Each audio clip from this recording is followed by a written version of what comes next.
आपके समक्ष यहाँ प्रस्तुत करने का उन्होंने जो एक महत्वपूर्ण कार्य किया है, निश्चित रूप से हम लोग अभिभूत हैं। उन्हें बहुत बहुत शुभकामनाएं देता हूं कि वो अपने जीवन में ऐसे ही विभिन्न आयामों को छुए और जो बुंदेलखंड के गौरव है, वास्तविक गौरव जिनको कहना चाहिए, जो बुंदेलखंड के रत्न हैं, उनके विषय में ज्यादा से ज्यादा लोगों को जानकारी मिले, ज्यादा से ज्यादा लोग उनके साहित्य और उनके व्यक्तित्व से संबंधित जो भी पुस्तकें हैं या कथानक हैं या लोगों की स्मृतियों में हैं।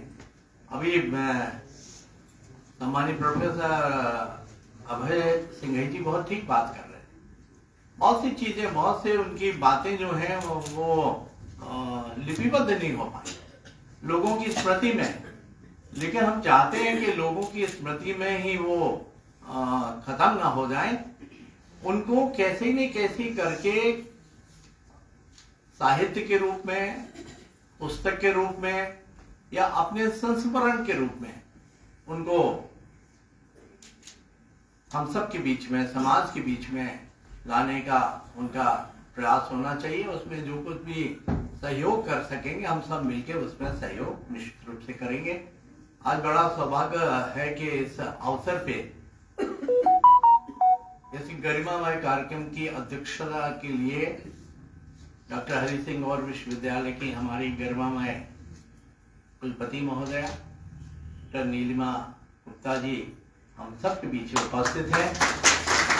मैं सबसे पहले उनको पुनः धन्यवाद देता हूं। गौरव दिवस पे मैंने उन्हें बड़ा स्मरण किया था माननीय मुख्यमंत्री जी के समक्ष और उनका धन्यवाद दिया था कि डॉक्टर गौर साहब के ही विश्वविद्यालय में गौर साहब की गौर पीठ की स्थापना के लिए हम सब लोग कोशिश कर रहे थे, लेकिन उस दिन उन्होंने बड़ा अच्छा निर्णय किया और गौर पीठ की स्थापना की न केवल घोषणा की वरन उसको शुरू करने की घोषणा की और शुरू करने का कार्य। हालांकि अभी मैं उनसे पूछ रहा था कि उसके बजट इत्यादि की क्या व्यवस्था हुई, तो अभी केंद्र सरकार से बजट आना बाकी है। मैंने उनसे कहा चिंता करने की जरूरत नहीं, हम सब लोग उनके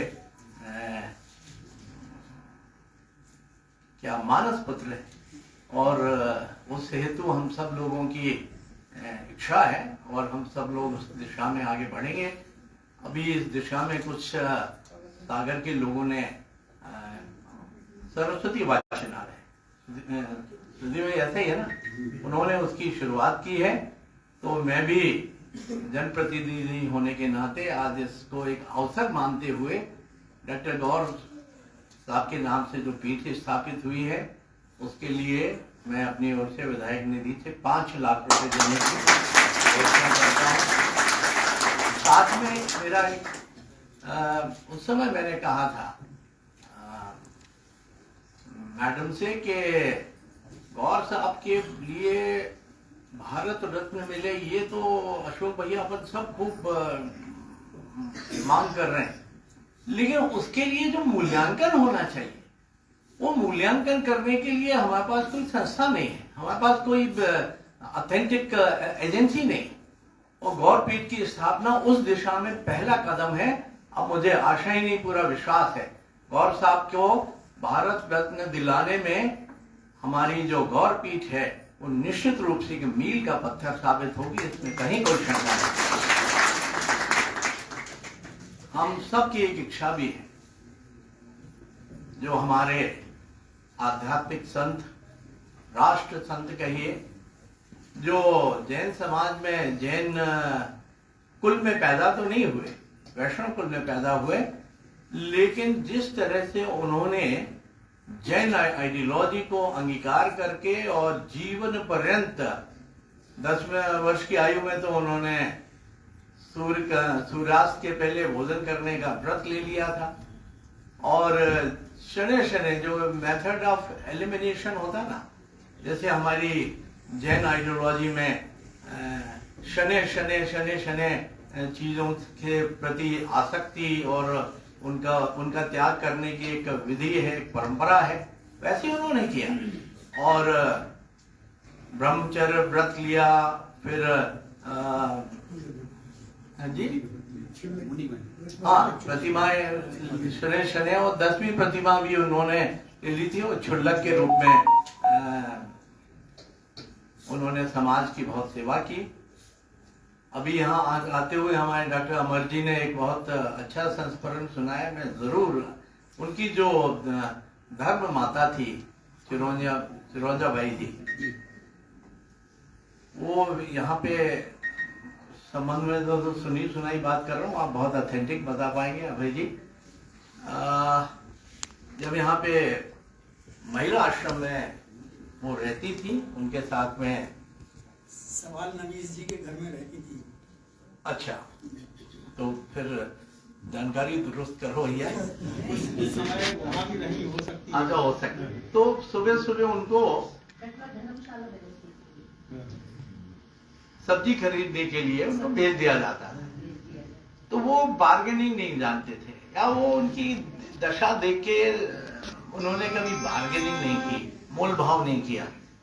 तो एक बार किसी सब्जी वाले का संपर्क हुआ माताजी से, तो माताजी को उन्होंने कहा भैया इन्हें मत भेजा करे सब्जी लेने, ये ठगे जाते हैं हमेशा।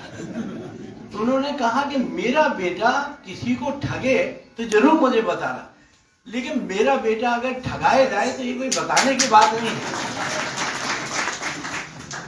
तो ऐसे विराट व्यक्तित्व की धनी थी हम उनकी धर्म माता जी, और उन्होंने भी उनको निश्चित रूप से उन्होंने जो कुछ भी स्थान प्राप्त किया उसमें उनकी धर्म माता जी का बहुत बड़ा योगदान था।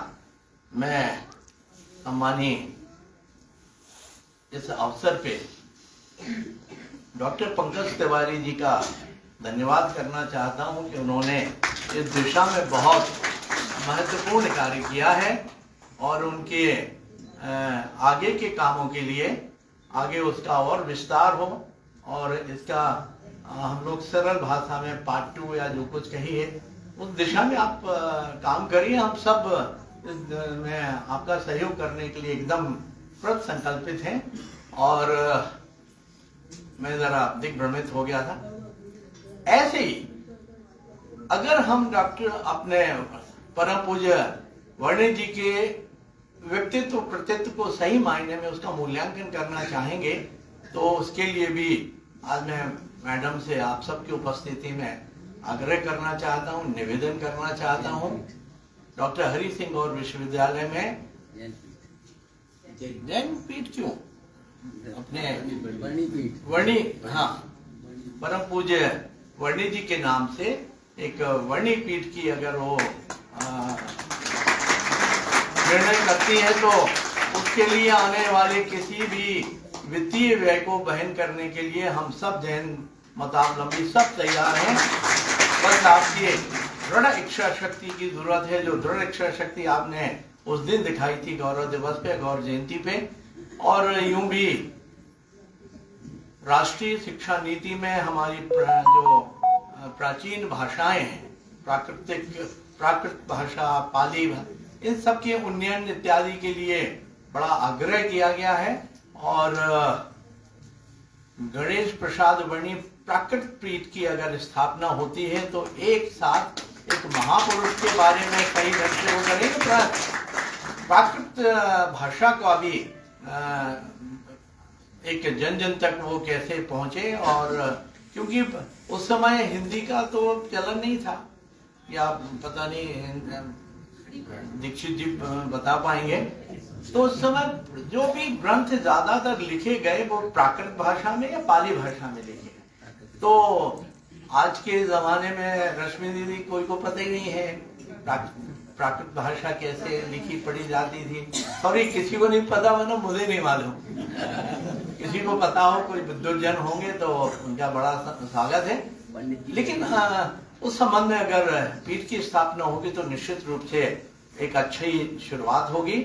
और हम सब का ये उस समय देखिए ना, हमारे बुंदेलखंड में भी कोई बड़ी अच्छा शैक्षणिक संस्थान नहीं थे, कोई ऐसे विद्वान भी कम थे। तो वर्णी जी ने जयपुर में, मुंबई में कहाँ कहाँ जाके शिक्षा प्राप्त। लेकिन आप देखिए कि कमियों से जूझते हुए उन्होंने फिर अपने जीवन का उद्देश्य बनाया।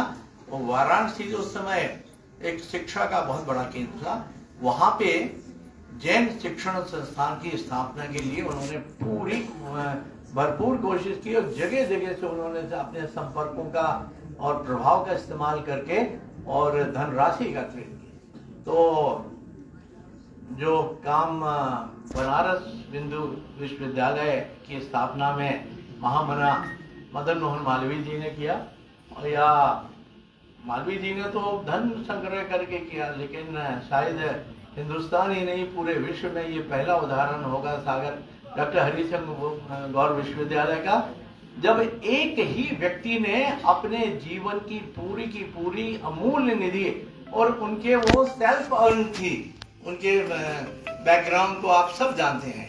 दाऊद, उनका बैकग्राउंड तो ऐसा था नहीं कि बाप दादाओं के लाखों रुपए की करोड़ों रुपए की संपत्तियां विरासत में प्राप्त, सब कुछ उन्होंने खुद अर्न किया था, हार्ड अर्न मनी, और उसका एक संक्षिप्त हिस्सा ही उन्होंने परिवार की बेटियों के लिए दिया। बाकी पूरी की पूरी राशि उन्होंने विश्वविद्यालय की स्थापना के लिए दी थी। तो ऐसे महान व्यक्तित्व के धनी डॉक्टर गौर साहब का भी स्मरण करते हुए, और इस अवसर पे मैंने पूछा, आते समय आने में विलम्ब हुआ क्योंकि आज मेरे जिन परिवार में गमी थी, तो हम सब वहाँ तो असहाय थे कि जब जितना समय लगना है लगना ही है। लेकिन मैंने अपने लिए एक भी मिनट वक्त जाया नहीं किया। मैंने जूते नहीं पहने, मैंने मोजे नहीं पहने।